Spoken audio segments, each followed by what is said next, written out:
Now, let's get right to the heart of the matter. We're going to talk about something today that most people would rather ignore. They'd rather hide from it, they'd rather pretend it isn't true, but the marketplace, that cold, impartial judge of value, doesn't care about your feelings. It doesn't care about your intentions. It cares about one thing and one thing only: value. Specifically, the rarity of that value. I call this the economics of rarity.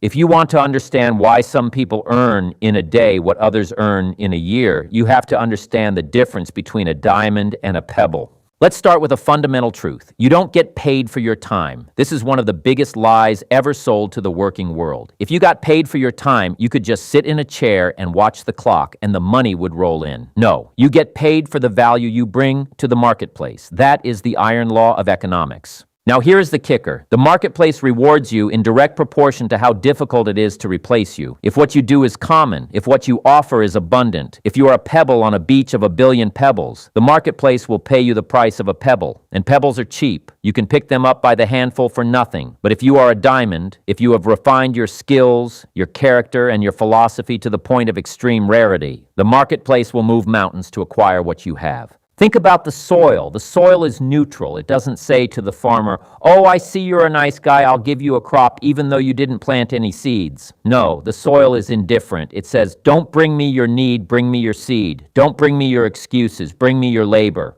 The marketplace is exactly the same. It is a mirror of your personal development. If you are frustrated with your bank account, don't look at the economy. Don't look at the government. Don't look at your boss. Look in the mirror. You are being paid exactly what you have made yourself worth in the current market. If you want to earn more, you must become more. You must move from the category of the common to the category of the rare. Why is a diamond valuable? Is it because it's pretty? Partly. But mostly, it's because of two things: the process it took to create it and the difficulty of finding another one just like it. A diamond is just a piece of coal that handled stress exceptionally well. It sat under the weight of the world, under intense heat and unimaginable pressure, and instead of crumbling, it transformed. It became something harder, clearer, and more precious than the carbon it started as. Most people, when they feel the pressure of life, they crumble. They look for the easy way out. They look for the shortcut. And in doing so, they remain coal. They remain pebbles. They remain part of the 95% who are easily replaced. If you want to be part of the rare few, you have to embrace the pressure. You have to seek out the difficult tasks that others avoid. Mr. Schoaf, my mentor, used to say, "Jim, don't wish it were easier. Wish you were better. Don't wish for fewer problems. Wish for more skills. Don't wish for less challenge. Wish for more wisdom." That is the path to rarity. The marketplace is full of people wishing things were easier. They want the diamond's reward without the diamond's pressure. It doesn't work that way. The universe is not set up to reward the lazy or the common. It is set up to reward the diligent and the rare.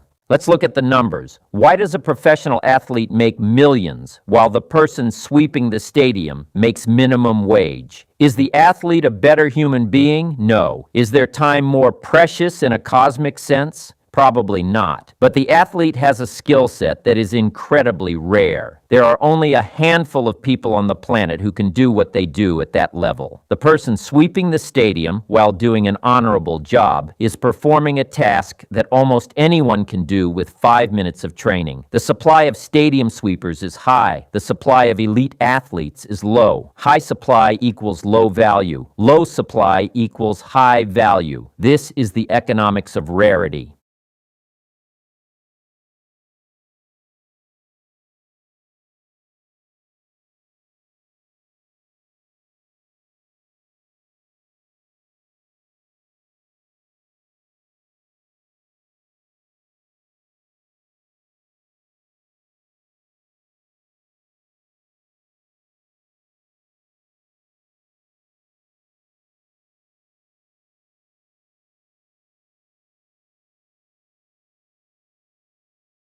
To become rare, you must start with your philosophy. Most people have a pebble philosophy. Their philosophy is do just enough to get by, watch the clock, complain about the boss, wait for the weekend. That is the philosophy of the masses, and the masses are broke. If you want to be rare, you need an iron philosophy. You need to decide that you will outwork, outread, outstudy, and outdiscipline everyone in your field. You need to become a student of your craft. Not just a practitioner, but a student. You need to know the history of your industry, the current trends, and the future possibilities. You need to develop skills that complement each other. A person who can code is valuable. A person who can code and speak effectively and lead a team is a diamond. They are rare. Now let's talk about the cost. Rarity isn't free. If it were easy, everyone would be a diamond, and then diamonds would be as cheap as pebbles. The cost of rarity is discipline. It is the discipline of the early morning. It is the discipline of the extra mile.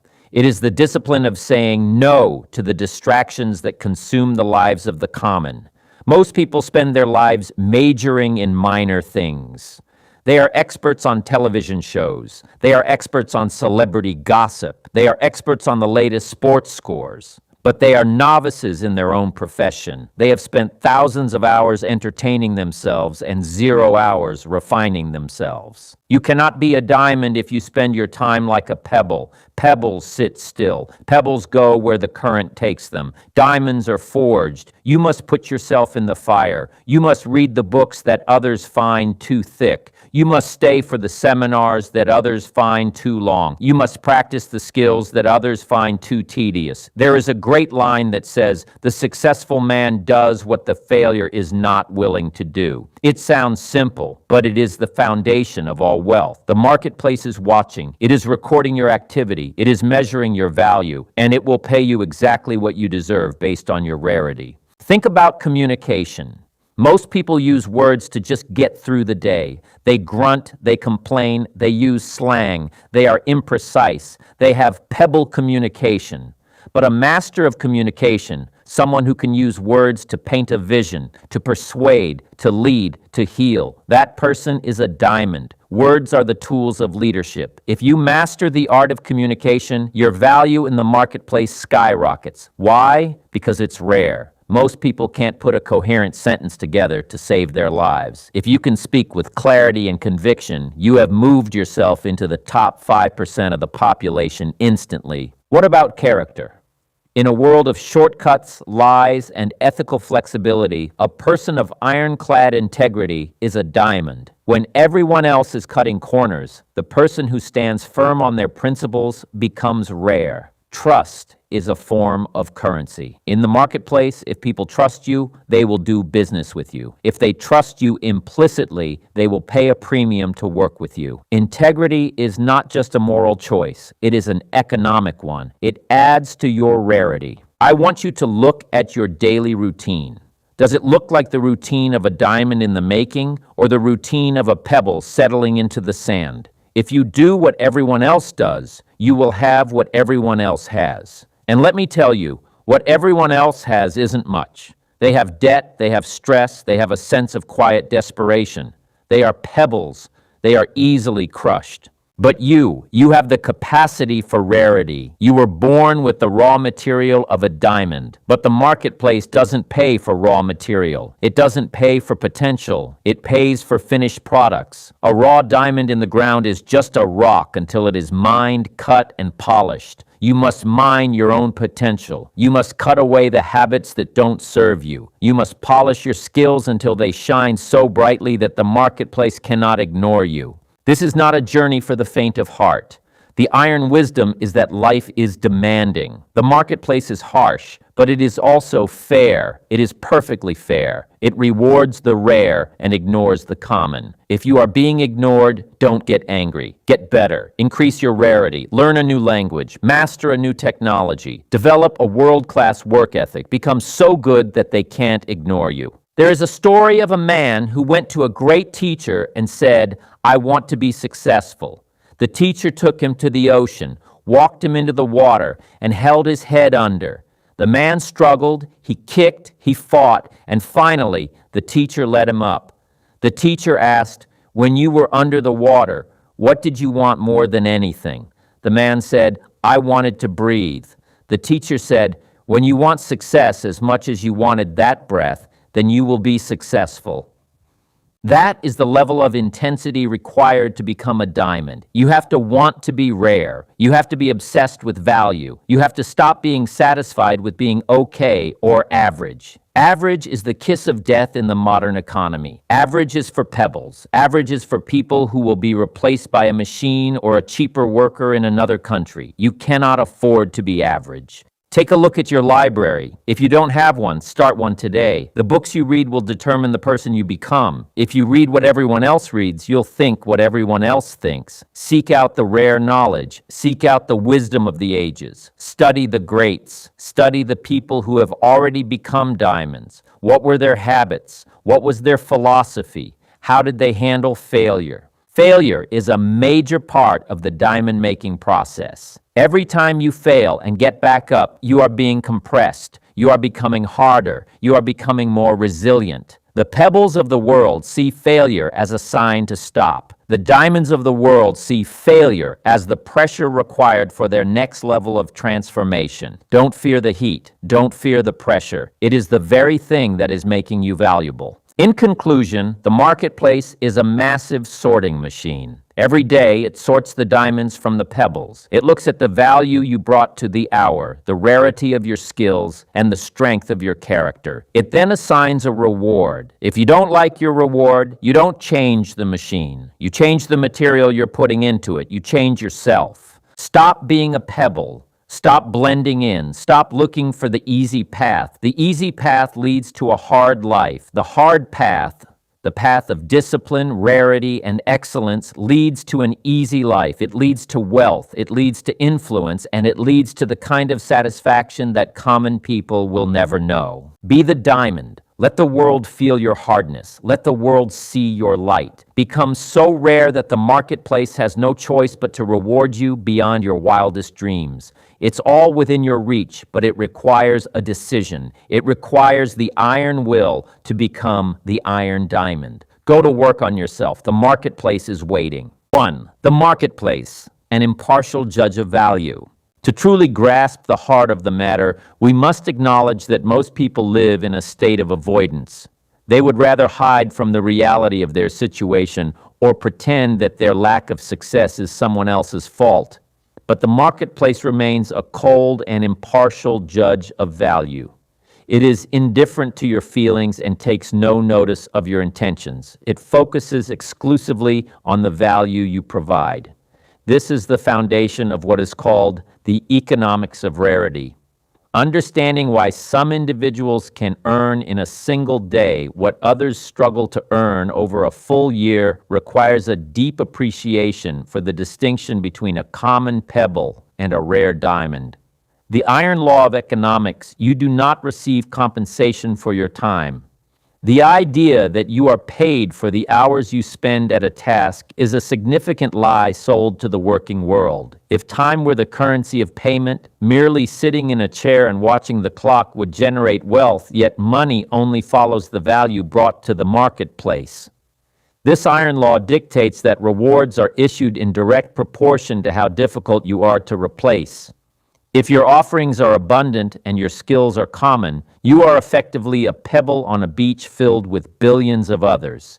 The market will only pay you the low price of a pebble because they are cheap and can be acquired for nothing.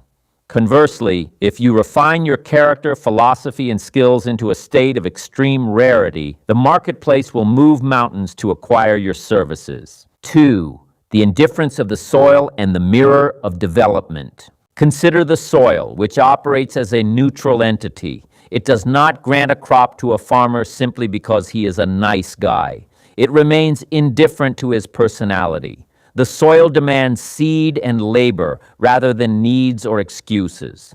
The marketplace operates with the same cold indifference, personal responsibility, and the mirror. Your bank account is often a mirror of your own personal development. Frustration with financial results should not lead you to blame the economy, the government, or your boss. Success requires looking in the mirror and acknowledging that you are paid exactly what you have made yourself worth in the current market. To earn more, the fundamental requirement is to become more.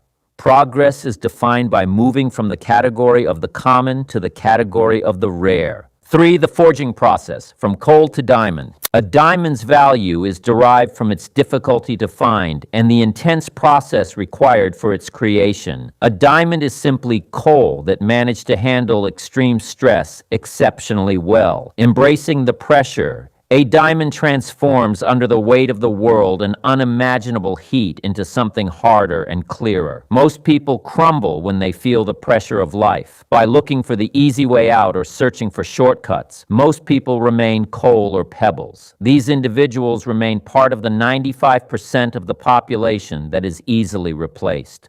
To join the rare few, you must embrace pressure rather than hide from it. Rarity is achieved by seeking out the difficult tasks that others go out of their way to avoid. The mentor, Mr. Schaff, advised that one should not wish for fewer problems or less challenge, but rather for more skills and more wisdom. The marketplace is filled with people who want the diamond's reward without ever enduring the diamond's pressure. The universe does not reward the common or the lazy. It is designed to reward the diligent and the rare. 4. The numerical reality, athletes and stadium sweepers. The economics of rarity can be clearly seen in the numbers of the marketplace. A professional athlete earns millions, while a stadium sweeper earns minimum wage. This disparity is not because the athlete is a better human being or because their time is cosmically more precious. The low supply of elite skill. The athlete possesses a skill set that is incredibly rare, with only a handful of people capable of performing at that level. The stadium sweeper performs an honorable task, but one that almost anyone can do with minimal training. Because the supply of sweepers is high, their value is low. Because the supply of elite athletes is low, their value is high. You must evaluate what you can do that others cannot, and what you have mastered that others find too difficult. If you have mastered nothing, you are a pebble at the mercy of economic waves. Pebbles are tossed around by economic shifts, downsizing, and new technologies. Diamonds, however, are protected, sought after, and kept in vaults because of their value. 5. Philosophy, constructing the iron foundation. To become rare, you must overhaul your internal philosophy. Most people live by a pebble philosophy versus iron philosophy. Pebble philosophy consists of doing just enough to get by, watching the clock, and waiting for the weekend.